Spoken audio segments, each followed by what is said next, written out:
Carta de Lula ao povo brasileiro. Meus amigos e minhas amigas, vocês já devem saber que proibiram a minha candidatura. Proibiram o povo brasileiro de votar livremente. A razão da minha vida é lutar. Há mais de 5 meses estou preso sem prova nem crime. Nunca aceitei a injustiça, nem vou aceitar. Sou inocente! A perseguição me tirou a minha companheira Marisa, mas mesmo assim, Não desisti, não desisti. se querem calar a nossa voz, estão muito enganados. Continuamos vivos no coração e na memória do povo. E o nosso nome agora é Fernando Haddad. Eu quero pedir de coração a todos que votariam em mim que votem no Haddad para presidente. Já somos milhões de Lulas e de hoje em diante Haddad será Lula para milhões de brasileiros. Nós recebemos todos uma missão do presidente. Não é hora de voltar para casa de cabeça baixa. É hora de sair para a rua de cabeça erguida e ganhar essa eleição. Nós vamos ganhar essa eleição. Viva a democracia, Lula livre, viva o povo brasileiro. Não adianta tentar me calar. Eu falarei pela voz de milhões. Não deixarei sozinha minha gente. A esperança renasceu. É Haddad presidente. A injustiça não vai parar o sonho. A nossa estrela brilha em cada olhar. Lula mostrou o caminho da verdade. É Haddad pra fazer aquele Brasil voltar. Vem com Haddad, vem com Lula, vamos presidente meu povo. É o Brasil. Um abraço do companheiro de sempre, Luiz Inácio Lula da Silva. Chama, chama que o povo quer. Chama, chama que o 13 dá jeito. Chama que é bom. 13 é o voto do povo. Boa noite, meus amigos. Boa noite, minhas amigas. Boa noite, o programa Brasil Feliz de Novo está no ar. Fernando Haddad está aqui com a gente. Boa noite, Haddad. Boa noite, Haddad. Boa noite. Tudo bem? Tudo bem. Maravilha. Haddad, você tem estado muito com Lula, principalmente depois que você se tornou advogado dele. Conta pra gente como é que você recebeu essa notícia. E você pode falar um pouquinho sobre o que você conversa com o Lula? Eu recebi com muito orgulho o fato dele ter me credenciado como seu advogado. Acredito muito no presidente Lula. Seus propósitos, seus sonhos, seu compromisso com esse país. É muito profundo o sentimento do Lula com o Brasil e com o povo brasileiro. Então, para mim, foi essencial eu poder, conviver com ele nessa condição. Eu que já fui seu ministro, fui eleito prefeito de São Paulo com seu apoio. Isso aqui é uma coisa muito, muito importante para mim, muito importante para a história. Estar ao seu lado num momento tão difícil. Demonstrar lealdade, amizade, compromisso com o sonho que ele tem do Brasil. E que é de todos nós, de milhões de pessoas.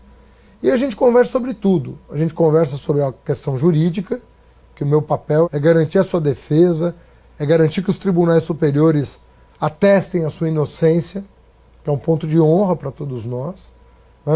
Mas também a gente conversa sobre o Brasil, conversa sobre o programa de governo que eu ajudei a coordenar, mas a 4 mãos com ele. Porque toda hora a gente ia lá conversar com ele sobre como dar jeito no Brasil, dar rumo para o Brasil. O Brasil está uma bagunça com o governo Temer. Nós precisamos arrumar a casa e voltar a progredir, voltar a gerar oportunidade. Então a gente conversa sobre a parte jurídica, mas também sobre o país de uma maneira geral. Haddad, você começou na política muito cedo, você foi presidente do Centro Acadêmico 11 de Agosto na USP, você se filiou ao Partido dos Trabalhadores em 1985. Eu queria saber se você, nessa época, já tinha algum tipo de relação com o presidente Lula, como é que vocês se conheceram? E tem uma questão também que é se o presidente Lula, por algum acaso, já perguntou se antes você votava nele. Não, eu sempre votei no Lula. Com exceção de 82, candidato a governador, ele foi candidato em São Paulo. Mas dali para frente, desde que eu me filiei ao PT, em 85, evidentemente que eu sempre votei no Lula. E ele me perguntou, você já votou em outro candidato e tal? E eu disse a ele que não, que sempre, desde que eu me filiei ao PT, eu sempre votei nele.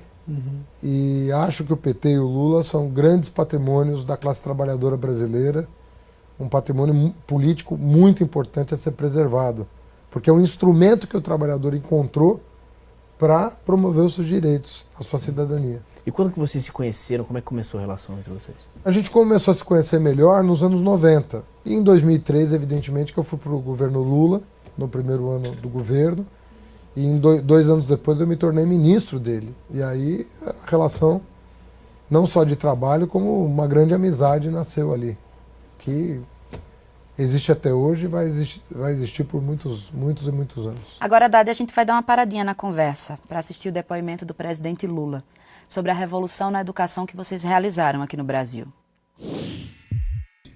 Eu, Haddad, se juntar todos os presidentes da República e todos os ministros da educação, desde que foi proclamada a República, todos eles juntos, não visitaram 10% das universidades que nós dois visitamos, das escolas que nós inauguramos e dos debates que nós fizemos com estudantes. Nunca tivemos um problema. Sabe? Porque é essa afinidade, essa relação que dá confiança às pessoas. Você não pode ser governante e ficar com medo de fazer as coisas. Sabe? Não é à toa que o Haddad ficou 7 anos no ministério e se transformou no ministério mais importante da história no ministro mais importante desse país. Porque nós, em pouco tempo, proibimos a palavra gasto em educação. Em pouco tempo, em 12 anos, fizemos mais escola técnica do que eles fizeram em 100 anos. Em 12 anos, colocamos mais jovens na universidade do que eles colocaram em 100 anos. Ou seja, então, essa gente tem preconceito contra isso. Haddad, no vídeo Lula fala sobre o seu trabalho no Ministério da Educação. Conta pra gente como você se tornou ministro no governo dele. Tem uma coisa que aconteceu que foi muito legal, quando eu ainda estava no Ministério do Planejamento, que eu fui incumbido de redigir 2 leis importantes. A lei das parcerias público-privadas, que é a lei das PPPs, e eu e minha esposa, que estava na educação, redigimos o projeto que veio a ser o ProUni. E o Lula observou isso com muita atenção. Ele, que é muito ligado nas coisas, ele percebeu que a gente ali estava dando conta do recado, né? Ele gosta de resultado, ainda mais um resultado desse. Só o ProUni são 2 milhões de jovens que entraram na universidade, que não teriam condição de pagar uma mensalidade de faculdade privada. Então ele dá muito valor, o Lula, à criatividade, à inovação, mas também ao compromisso social. Porque às vezes você é criativo para ganhar para os ricos. E a gente gosta de ser criativo para dar oportunidade para os pobres, que foi o que aconteceu. O que você conheceu do Lula de fato quando você trabalhou com ele? Eu tinha o hábito de saber do Lula pelos jornais, eu não tinha convivência com ele. E os jornais nunca representaram o Lula como ele é. Sempre representaram o Lula de maneira um pouco distorcida. Né? Tem um ditado, um pensamento, vamos dizer, árabe, que diz assim: você conhece o Lula? Ah, eu conheço o Lula. Trabalhou com ele? Não. Então você não conhece o Lula. É uma maneira de dizer que você só conhece as pessoas mesmo em determinadas circunstâncias. E uma delas é o trabalho. Então a minha visão sobre o Lula mudou completamente a partir do momento em que eu comecei a trabalhar com ele. Eu votava nele, mas eu votava nele de uma maneira, assim, que era do PT, porque ele era a maior liderança do PT. Mas depois que eu comecei a trabalhar com o Lula, é que eu vi o tamanho que o Lula tem, a estatura dele, né?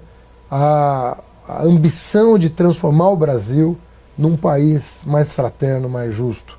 Esse homem, que obcecado pelo Brasil, com essa gana pelo povo, eu só conheci trabalhando com ele. Agora eu vou pedir que você faça considerações finais, que você fale para quem nos assiste sobre a situação econômica do país, quer dizer que tem jeito e que, né, isso vai acontecer, que isso pode ser feito, a mudança. Você sabe que o presidente Lula foi o presidente da educação. Foi o presidente que mais ampliou as oportunidades educacionais, fazendo o filho do pobre, o filho do trabalhador chegar às portas da universidade. Eu fui seu ministro durante muitos anos e nós compartilhamos esse mesmo sonho de oferecer para os filhos dos brasileiros e das brasileiras as oportunidades que devem ser a marca de um país desenvolvido para todos. Vote 13. É assim que se amplia as oportunidades, é assim que se constrói um Brasil justo, é assim que nós vamos voltar a ser felizes. Haddad, antes de encerrar, a gente vai ver um trecho do seu discurso lá em Curitiba, no dia histórico em que Lula te deu a missão de liderar o projeto que vai fazer o Brasil feliz de novo. Eu sinto a dor de muitos brasileiros e brasileiras que vão receber hoje a notícia de que não vão poder votar naquele que gostariam de ver subir a rampa do Planalto e liderar o país a partir de 1º de janeiro. O Lula, nosso amigo, nosso querido Lula, representou e representa um divisor de águas na história do Brasil. Representou o antes e o depois. Porque o Lula é saído das entranhas do nosso povo. Ele saiu de dentro do povo e chegou à presidência da República superando todos os obstáculos que a vida lhe impôs. Obstáculos que ainda hoje são enfrentados por uma boa parte do nosso país. E chegou à presidência da República para mudar definitivamente a nossa história. No seu primeiro ano, nós celebrávamos com o Bolsa Família o fim da miséria no Brasil. 36 milhões de brasileiros saíram da miséria nos primeiros anos do governo Lula, o que demonstrava que era só uma questão de decisão política acolher todos os brasileiros. Depois nós começamos a sonhar mais alto, e 40 milhões de brasileiros alçaram um degrau ou 2 degraus e passaram a pertencer a uma sociedade de consumo de massa. E os empregos começaram a brotar. E foram 20 milhões de empregos em 12 anos, nos nossos 3 governos. Eu fico me perguntando qual foi o grande pecado do presidente Lula. Será que foi ter aberto as portas da universidade para o filho do trabalhador? Será que foi ter duplicado as vagas públicas nas universidades federais e reservado uma parte para egressos da escola pública? Negros, indígenas, o filho do trabalhador? Nós deixamos de sonhar para realizar o sonho. Vamos aceitar o que nos impunham no relho? Como se diz aqui no Sul, não. Nós não vamos aceitar mais. Eles podem vir com a violência que quiserem. Nós vamos nos reerguer. Nós vamos olhar para os brasileiros. Nós vamos dizer aqui que nós recebemos todos uma missão do presidente. A missão de olhar no olho do povo, de fazê-lo rememorar os bons dias que vivemos, porque construímos juntos um país diferente. E vamos dizer para o povo: você está sentindo a dor que eu estou sentindo, mas não é hora de voltar para casa de cabeça baixa.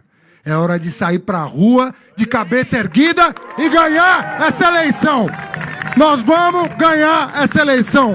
Pelo Lula, pelo PT, pelo PCdoB, pelos movimentos sociais e pelo Brasil. Porque o Brasil merece essa vitória. Nós não vamos desistir desse país. Chama, chama que